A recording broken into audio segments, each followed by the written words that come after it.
welcome back to the channel. I believe about 5 minutes ago you probably just saw me release the reintroduction of what is going to be a series on this car of rebuilding all kinds of crap on it. But I think chapter 1 of this ordeal is going to be front brakes. And I almost forgot, if this is your first visit to the channel, there is a playlist for this car which will be linked right up there and down the description if you want to go get all caught up. But brother, when I say front brakes, I don't just mean front brakes. I mean probably the best front brakes any Escort wagon has ever had. But there's probably some dude out there that races one of these things, so I'm probably wrong already, but you get the idea. What we got going on, we've got Stop Tech Sport rotors to the front. These are slotted rotors. To accompany that, we've got Power Stop powder-coated red calipers. I would have really preferred these not to be red, but whatever. The car runs hubcaps, so you can't even see them. The reason I bought these is because they were new production. They're not rebuilt. And they're probably the best production ones available, or at least I thought they were at the time, so we'll throw them on there and see. And I've got some Duralast Gold ceramic pads, just because I've always had pretty good luck with these pads, you know, AutoZone pads. So they're not Hawk racing pads or anything like that, but usually these are, and when I say usually, I mean always, now that I think about it, dead silent. They stop pretty good, except maybe like the very first stop of the day. If it's really cold out, you've got to get just a little heat in them, and they produce zero dust, and they last forever. So that's what we're going to be running today. Plus, this set was bought by accident 3 years ago for one of the previous Escorts. And by the time I figured out they were wrong, I already had them loaded in the calipers. So I've already got them all like greased up and ready to go. So I didn't even bother to return them because these are for a different size brakes. Wagons have 14-inch wheels, and like base model or pony Escorts have 13-inch wheels. I was working on a car with 13s. They accidentally gave me pads for 14s. Whatever, kept them. And then somewhere down this pile, I think probably right here, are new Raybestos brake hoses. So we're going to be replacing the brake hoses, calipers, pads, and discs with pretty much good stuff. These are far and away the worst front brakes I've ever driven on. These are the most warped things I've ever had the experience of dealing with. The grooves in the rotors are so significant, I can actually feel, every one of them you can see, I can feel. They're that bad. Because of how grooved they are in here, I can almost feel like a cup sensation to them. So I'm going to say basically only this part of the rotor has been working because it's very clearly up compared to this. I don't know. The car stops like crap. But yeah, these rotors are just torched, and they look factory original to me. If these have ever been replaced, I would be very surprised, as rusty as they are. There's basically nothing left of this inside pad and a ton left of the outside pad. So this whole caliper is probably seized, and that piston has just been pushing on the inside. And by the way, there's no special tool required for these calipers. They just slide, and we'll need to slide them back to get them off the rotors probably anyway. And a good place to kind of pry at them, just like so. See if I can get that piston on back a little bit. Felt like something moved. That doesn't sound very good. Wonder if the car's kind of in gear. I think it was actually all the way in gear. That didn't sound good at all. But anyway, these calipers, you don't have to thread them in or anything to get them to relax. They're just hydraulic. I can still hear drag. So I don't think I'm going to worry about it. I think I'm just safe to say that those are all the way seized up. Nice. And I'm just noticing, well after any sort of return window, that one of my new boys here looks completely mangled. Great. I'm hoping that's just the rubber cap. Let me tinker with this for a bit and we'll catch up. I think it's going to be fine. These dust boots just don't actually fit the grooves in this caliper pin all that well. And this pin has almost no grease on it. It looks like maybe there's a very small amount of silicone grease in here, but not nearly enough. I'm gonna use brake caliper grease. Don't ever use just like wheel bearing grease in a caliper. Truth be told, I've been kind of meaning to switch over to silicone. I just haven't yet. So this is what I've got today. It should still be fine, especially considering the pretty much none that's in there now. So we may as well start making a mess early in the project and get all 4 of these pins greased up. This other one moved a lot better than this one did. I don't think it's actually damaged. I didn't think if there was like a A and a B side to these pins. I'm hoping they're symmetrical. Yeah, and their powder coating job here kind of sucks. There's a whole bunch of just like rusty metal around the boots is what it is. These boots are kind of reluctant to come out. Kind of wish they would. It'd be a little easier to grease down in there if they did. It still moves pretty stiff. Just going to try and push it all the way through the other way and maybe get some grease down in the hole. Now the boot wants to grab. Anyway, you get the idea. It's going to be me fighting with both these things to make sure they got plenty of grease in them for a while. Well, so much for the sermon about high quality parts. This is actually the other caliper. I've already got the first one done. This boot is ripped on this guy because they installed these pins so carelessly on both of them. this brass pin or brass colored pin on both of them. Oh, I may be a liar. On the other one, there we go, good God. On the other one, that guy was nice and free straight away. This guy, he's pretty stiff. Anyway, there's where the boot's ripped, right there. So I'm gonna email the company, and it's a holiday weekend, so I won't hear anything from them for several days, and see if maybe they'll send me a boot. I bought these calipers like years ago at this point. What I'm going to attempt to do is see if I can rescue the boot out of one of the 25-year-old calipers on the car, which seems like a bad idea. But in the meantime, I'm just gonna prepare for the eventuality that I'll have to use this the way it is for now, and just get some amount of grease on there. Because with that boot torn, these pins will turn to rust in no time whatsoever. And then the caliper will seize and we'll have the same problem we have right now. Boy, that still moves like garbage. It's coming around. I'm gonna try and rescue the rubber off of one of the old calipers. I bet that doesn't work very well. I'll see if maybe I can even just purchase these bellows. In the meantime, yeah, you can see just how much nicer that pin came off, but there's literally no grease in there. I don't think I'll be a repeat buyer of these things. Funny enough, I did just have to buy all this same crap for my Jeep, and this same brand caliper was an option, and I really considered it, but I ended up going with somebody else. And right now I'm glad I did, because what I'm seeing I don't like. So I just spent way too much time looking into all this. And my first thought was, I will just buy new boots, whatever. But what I'm finding is that the boot kits I can find to buy, this boot in the back is all one piece, so it goes entirely through the bore. And on this caliper, that's true too. This boot is all one piece.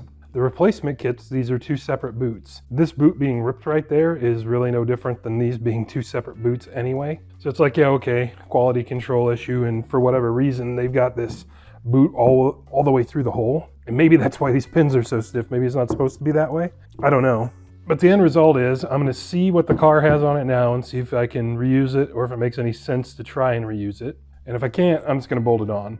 I have emailed PowerStop and we'll see what they say. Also, I was wrong. These are remanufactured calipers, so they were probably just what I thought was the best thing I could do at the time. Kind of regretting it now. But once again, we'll have an interesting customer service interaction with one of these companies that sells way more expensive and way better stuff than this $30 brake caliper.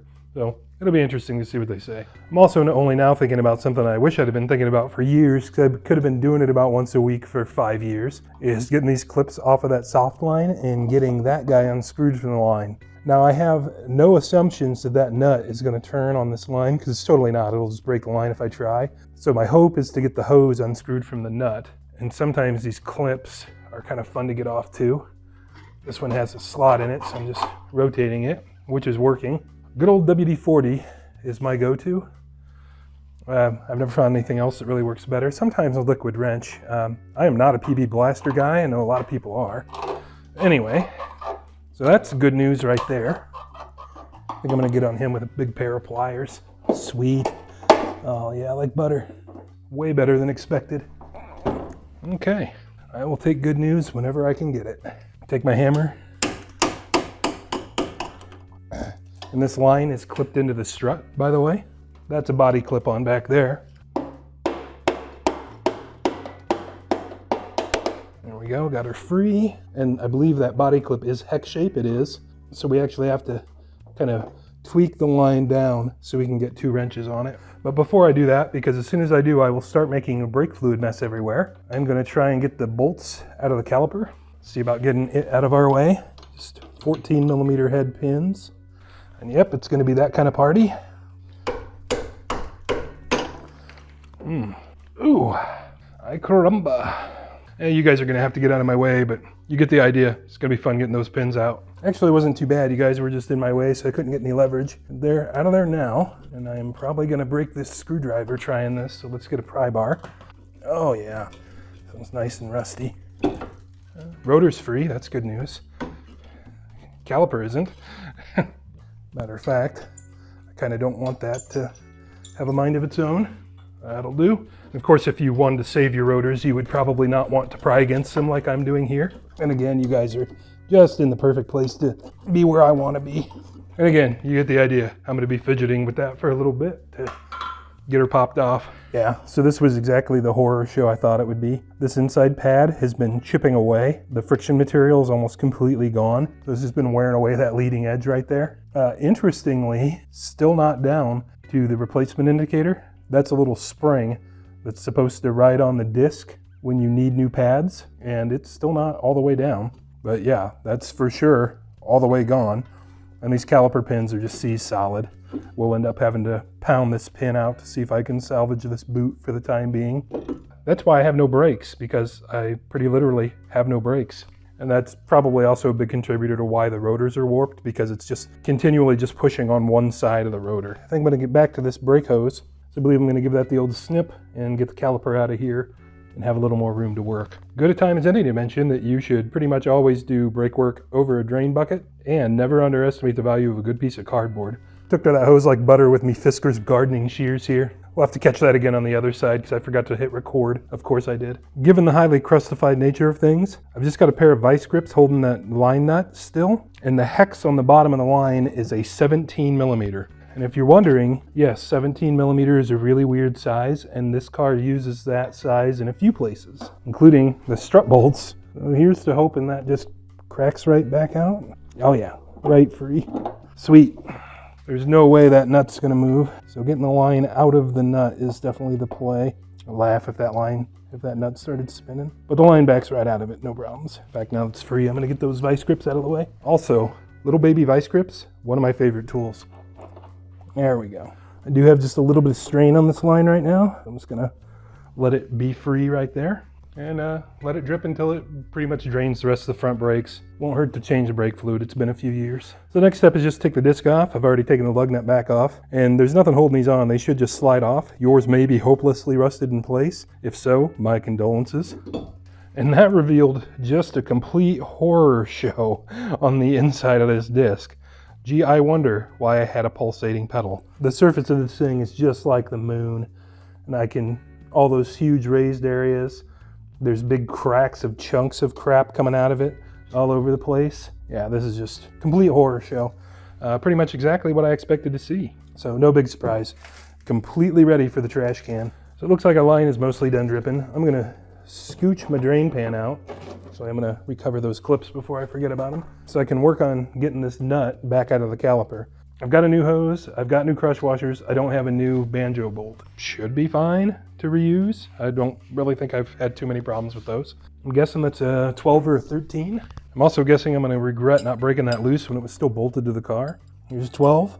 Oh, right on the first guess. Yep, should have done this when it was still bolted to the car. Sincerely hope you just watch this channel for entertainment. There we go. Gonna hang on for dear life. So I'm gonna give this guy a little bit of time to drain, and then I'm probably gonna take him over to the bench and see if I can get that pin out of it and see about these dust covers. Actually, those are the shorter covers I was talking about that are available from the aftermarket. So really no different than what it's on it now with the ripped covers. So looks like I'm not gonna worry about it until I hear back from Power Stop. I am curious how bound up those pins are though. I'm betting super. Oh yeah, maybe I don't want to do that and just start shooting brake fluid everywhere. I also noticed I paid a core charge for 10 bucks a piece on these things like 3 years ago. I wonder if I can get that back. You might notice a couple changes over here, but don't worry too much about that. The next thing we need to do is get our new brake hose installed and get it all clipped in and everything. Remember from a few moments ago that we do not want to try and turn that nut. We want to thread the hose onto that line, because that line will just break if we don't. And also, it's not that line is unsafe to use because it's so rusty, it's that those nuts take legitimately like 5 years in this part of the country to rust to the outside of the line, and then they'll never turn again. There's still plenty of steel there, it's just hopelessly rusted on the outside. That said, one of the things I like to do on these is I do like to put a little bit of anti-seize on the threads so that the line will come off again if we ever need it to. The goal here isn't particularly to get anti-seize in your brake fluid, which I'm sure I just failed at miserably, but it's really not gonna matter too much because by the time we're done bleeding everything and everything else, there's gonna be so much fluid going through there that it's gonna be drained out of the caliper and everything else anyway. I've been doing this for many years at this point and I've never had it give me trouble, but my brake lines always do come off later when I want them to, which is what we're after. So for me, any perceived risk is well worth the reward. So get this duder threaded on there. And once again, tiny little vice grips on the flare nut, because the flare nut wrench would just strip it. and that should be plenty. I'm using a super giant long 17, and that is a really tiny flare nut fitting, so it's easy to get carried away if you're not careful. And if I'm lucky, that will approximately align to the hex. So I believe there's a hex this thing needs to fit into, and I need to turn it just a little bit that way to get there. And this is tight enough, I'm expecting the line to go with it when I do that, and it is. So I'm just using my wrench as a kajigger guide to do this, except I think I am actually loosening it there. And by the way, this is why the intended design here is that you put the hose on and then put the line in it, and that nut spins into the line. So assembling it quote unquote wrong, because it's the only way I can do it, does have penalties. So it took a pretty considerable amount of effort to get it done, but I've got it in there and driven all the way home. I think that the hex on the bottom of that bracket's just rusty enough that the new line didn't want to quite jump in it. On the other side, I'll be sure to take one of my plumber's brushes here and get up in the hole just to clean that out. And I always link all kinds of stuff like this down in the description, these videos, you know, little tools and things I find helpful and handy. Actually, they are kind of D-shaped, as you can see. There's a round side and then 4 hex sides. So you need to get the round side lined up in the round bit. I did not realize this until I was doing the opposite side of the car, which is some of the reason why this side gave me so much struggle. Our next move is to get her put into the old strutulator here. And I don't think that's nearly as dramatic. Yeah, just like that. The dramatic part's gonna be fine in the other clip. Yeah, she should bounce right in there. Just give her a little tap, tap, tappy.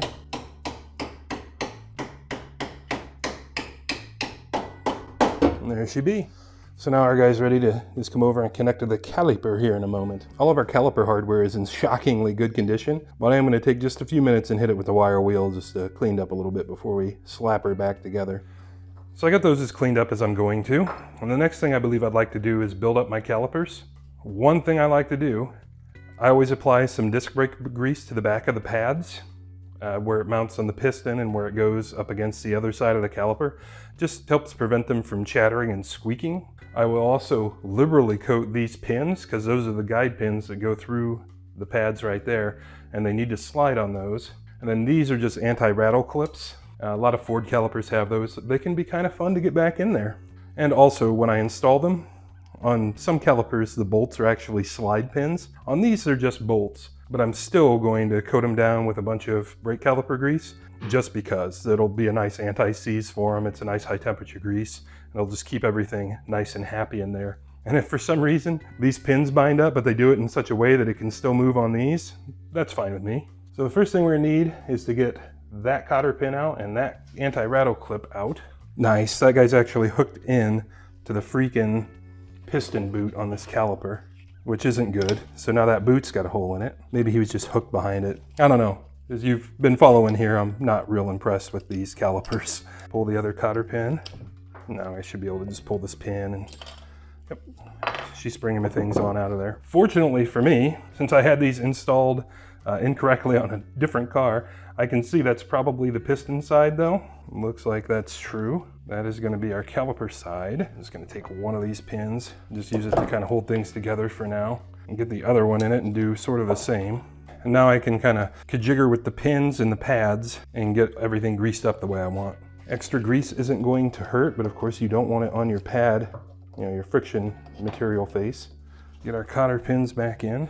And I always struggle with these stupid things. I always forget which way they go and how they should be and all that good stuff, which you can probably tell as this caliper just gets more and more greasy as I fumble with it. And I'm using pliers here to try and keep the grease off of the pads. So the method that we're gonna want is with this bail part down, this guy on top of the pad, that guy in the pad hole, same thing over here. And then through fighting with it, I found earlier that it works a little better if I keep the spring loose on this pad while I try and fumble it all in there. Come on, come on. Or just keep the whole thing loose, I guess, why not? There we go. It's in there. And I've put that guy down in there. Come on. That guy down in there. Get our cotter pin put back in before anything runs away. Okay. Those are in there, but this guy seems to be riding a little low, so I'm just gonna tweak him up a bit. Make sure that everything's tweaked in where it ought to be. So that's just an anti-rattle spring, so it just keeps some tension there so it shouldn't chunk going over bumps. I've seen calipers have them on both sides. I'm sort of surprised these don't. Just observing the factory caliper. They also assembled these wrong out of the box, so I got to take them apart again. I didn't even think about it. With these assembled this way, you'll never be able to change the pads with it in the car. It'll be a pain because these pins need to pull out. So these need to be pulling back toward the car. So I need these pins in the front, which they are here. They did do us a small mercy with these cotter pins, I think maybe. The factory uses one wire through them both, but I think that's actually part of the anti-rattle system too. I think this guy is going to be the way to go. These are a huge pain in the butt to install, and hopefully I can get it out of this 25-year-old caliper. Yeah, so rather than just those cotter pins, I believe I am going to use this wire clip if I can get it, because it locks the front and rear pins together, kind of. All right, we'll catch up on this in a few minutes. Well, I got the guy out of there, except I can't use it. So when I turn these pins around, the hole that thing would go in is obstructed by the pad. That the hole drilling on the factory pins is different. It's further forward, apparently. So I don't have a choice but to install the pins, quote unquote, backward, and to use the cotter pins. So what's gonna happen here is if I get this thing put together and the brakes rattle, I will have to buy caliper hardware kits from some guys that aren't these guys and install them. Not real thrilled with these calipers. I can also accept that maybe I'm just too dumb to know how to operate this stuff, but I've had enough issues with them that I'm not impressed. Regardless, they're what I got, so I'm gonna run them. I'm gonna build this other guy up, and we'll catch up in a second. So I got them both assembled, and along the way, these things officially earned a spot on the do not buy list. I'm always ready to believe that sometimes it just takes somebody smarter than the parts to put them on, and maybe I'm just too dumb for these calipers. But if that's true, I've never had this many problems with any other calipers, so I'm smarter than all the other ones, but not these. I would pass on these in the future. The final tipping point was these are the copper washers they included that go on the banjo bolt. And you can see on this caliper, I haven't even removed them yet, that they're still there from when they placed them at the factory. This is the banjo bolt. They're too small for the freaking banjo bolt. You can see they don't actually get down where they're supposed to be up on the collar, and they just kind of barely even want to go over the thread. Yeah, like that one's jammed on there. Fortunately, I have a kit of copper washers just for such occasions, and the lines, which are Raybestos lines, by the way, came with coppers. They fit perfectly, no problems. I have always used the copper washers that come with the lines when I've replaced them. Sometimes calipers come with them, sometimes they don't. I've never had any trouble doing it, so that's what I'm going to do today. But just this kind of poor attention to detail, along with all the other poor attention to detail, yeah, I would not buy these again. And I just ordered $350 worth of brakes for my Jeep, and these were one of the options that I was looking at, and I'm glad I didn't buy them twice. And I actually thought, you know, I've never tried these. Let's just try the ones I have for the Escort, and we'll see.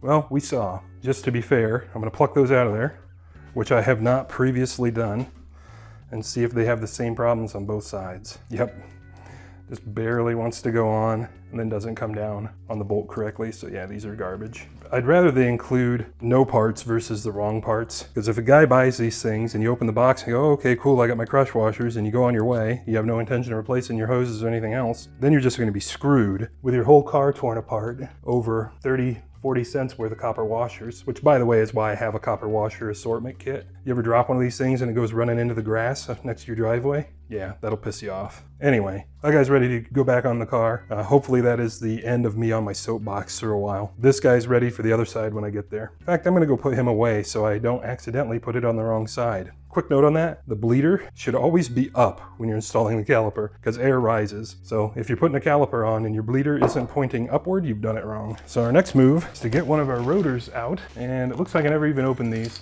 I think I was so upset at the time that my dad drove over them, which is kind of a funny story, that I didn't even want to know because it doesn't even matter. It's not like I was going to send them back if he damaged them. The funny story there is that these were delivered to their house while I was moving, and the UPS guy put them in front of their garage door, and my dad was backing in and didn't see the box and just ran them over. So really not that much of a story, but funny.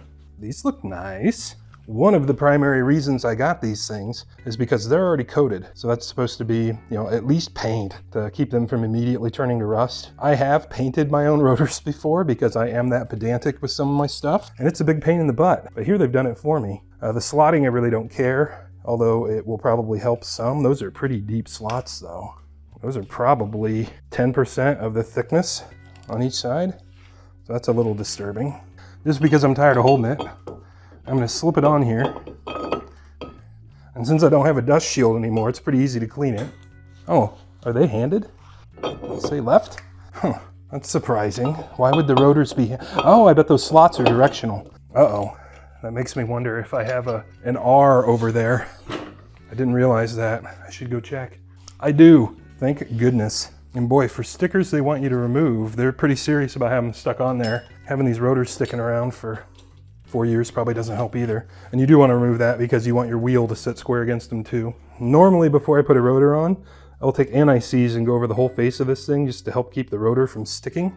I would normally do that just to keep everything nice, rust-free everything. Depending at what point in the future you are, there will be a suspension rebuild video on this thing where I explain that right now everything is kind of temporary because I've got to take this back off and service a wheel bearing later. So just so I can kind of blast through that when the time comes on my end, I'm not going to film me doing this again. But just know that I like to put anti-seize there before I put the disc on. But since I am going to be bleeding the brakes, I am going to go ahead and clean this rotor face off, and the one on the back, of course, because I don't want all that crap all over my brand new pads. Looks hilarious seeing this thing with the slotted rotors on it. And red calipers here in a minute. It's going to be really funny. Thank God you won't see any of it with the hubcaps on. So I've just got some brake clean on a paper towel, which, surprise, surprise, cleaning brakes with brake clean. Who would have ever thought that was a thing? Oops. Drop it in a pile of rust because that helps everything. Also seeing that this shop towel is leaving behind just heaps of itself on there. So I might have to blow that off with some compressed air here in a minute. Get the back of it. Actually, since I don't want to make a rust mess everywhere, this is just a dry towel now. Yeah, that's working. Get my fuzzies out of there. So I got my caliper, slide right on. As I mentioned a moment ago, this is just temporary, so I'm not going to grease these up right now. I will get that on the flip-flop. The more eagle-eyed among you may have thought that I forgot to put these anti-rattle clips back in this thing, like literally 5 times that I've had the opportunity. And that's exactly because I did, so now I get to take it all back apart. And they go right here, and this is the caliper mount. I'm not sure if they're anti-rattles or if they're anti-wear clips or what, but that's where they go, so yep, I had to tear it all the way down again. And I'm gonna grease them up just a touch, which I forgot to do on those anyway, so it's a good thing we're back here anyhow, I guess. I'll pretend that's true anyway. Get them in there and get them started for right now. Getting these things lined up is also one of the banes of my existence. For whatever reason, I always guess wrong about 30 times. Also, these bolts are unique. There's a short one and a long one, so make sure you get them in the right place. Probably want a screwdriver for that, something a little smaller diameter. So far, I've been lucky to do this whole job without turning the wheels too. Okay, that seems pretty close. I said, I always struggle with these. We'll catch back up in a moment. And that was a case of me being too dumb for the parts. The long bolt goes up here. I was trying it with the short bolt. So it's literally just, didn't have anywhere to go. Anyway, it's corrected. And those for now are just finger tight. Banjo bolt, 1 copper washer, hose, other copper washer. And you can see there's an engagement feature in the hose. There's a little hole in the back of the caliper that needs to line up in, or else the hose will just turn when the car turns and become loose. And that's not good because nobody likes loose hose. And again, my zeal to not crank the wheels is fighting me. And that's because the car's supported and the other wheel is on the ground, so I don't really want to tweak with things. I do want to anti-seize this though. Of course, I remember as soon as it takes the first thread. Speaking of, here in a minute, I'm going to be pulling the bleeder and anti-seizing it too. For all the same reasons, so that in the future, if I actually need to bleed my brakes again, I've got a prayer at doing it. She's in there. I can feel the tab is in the hole. And of course, this is like the world's tightest brake bleeder for no reason. There we go. Geez, guys, you're just putting it in a box. Sort of the same deal as everywhere else. I want it on the threads. I'm not trying to get anti-seize in my brakes, but if I get a little in there, it'll just wash out when we flush them. Or bleed them, rather. Usually for me, it's one and the same, especially on this car, since we're doing all 4 corners. It's not going to have any of the original brake fluid in it anymore. The fluid that's in it now is like 3 or 4 years old, which for me is pretty good. Anti-seized and slip it back in. A 12mm banjo bolt. And these you do need to get a little aggressive on. I'm sure there's a torque spec, but PFT is usually what I go for. That's pretty freaking tight. Clean my ridiculously pretty brakes up. I'll give them credit for that. I do have to admit I'm the sucker for the look of this, even if it is garbage underneath. I'm gonna go put a little curly Q of hose on that bleeder and move my drain pan over, and we'll put some brake fluid in it and see how bad it leaks. Go to put my hose on my end of the bleeder and see that it's just absolutely smashed all to crap. I don't even know if it would bleed. So neat. Now I have to go check my other caliper and hope I can get the bleeder out of my original caliper, which is 50% of the reason to buy new calipers, is so you don't have to do that. On the bright side, I said I wasn't sure if I was going to be using these speed bleeders. I'm sure now, because there's no way I'm getting the bleeder out of that other caliper. I'm also not entirely sure how these work. I do see they have some sort of thread coating of their own. I also see they're totally not going to fit my hose, which is fine. These are metric bleeders, by the way, not hose I had for a different project. I think the idea is you just put these in a little less than tight, and that they just shoot brake fluid when you pump. Yeah, that's Loctite they've put on there, which sort of sucks. Is what it is. So that is now a bit less than tight. I think I've got some fuel hose that may fit over that. And now the hose is strictly just for not making a mess. 1/4-inch fuel hose fits just fine. For this job, I've got enough of it to do the whole block. Just get it shot down in the drain pan, fill the master reservoir back up. Normally, with a regular bleeder, I would just leave the bleeder cracked, which I guess that one is, and just let it gravity bleed it first. I don't know how these are going to behave. Well, the master is full. I'm going to go pump the brakes a whole bunch of times. You guys can, oops, until I just moved it. You can just see the end of my hose there, like a little more drain pan. So we can all watch them learn together, because I don't know how this is going to work. Freaking ignition on this car. Thinks there's a key sometimes when there isn't. Oh, no brake pedal? Some brake pedal. A little more brake pedal. I hear stuff. I'm going to go a little slower. Is it bleeding? I don't know if it was doing stuff or not. I'm going to have to review the film. All right, so it looks like right at the end, she dribbled a little bit. Is my caliper moving? No. So I'm going to hit the pedal 1 or 2 more times and then probably tighten that bleeder. See if the caliper tightens up.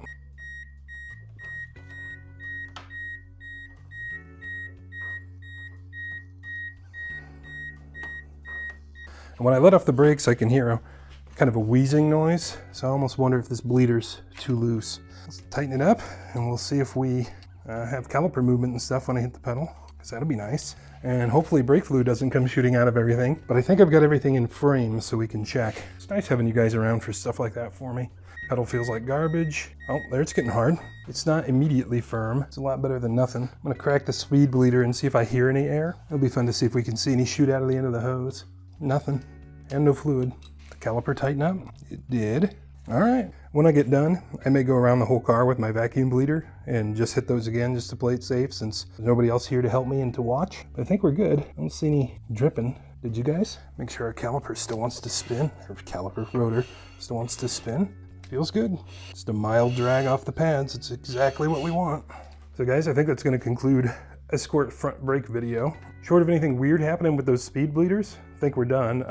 The worst consequence is I have to buy manual bleeders, which I think I'm gonna go in the house and just order some anyway to have and call up somebody to maybe help me get a couple extra pumps on them. But from what I'm seeing in the video and from the way the pedal feels, I think they work pretty good. And then of course all the fun we had with that caliper. I think the next thing for me is to rebuild the rear brakes and then get this thing buttoned back up and take it out for a drive. So much of this car is going to change that we'll probably do a post-repairs driving video for the whole steering, suspension, brakes, and all that. Really thank you for stopping in for this video. I'll catch you on the next one. So funny. I'm Max, that's Saddington Bear, and we make videos like this all the time. Here are a couple links to some other videos we've made, and we really appreciate you guys stopping in.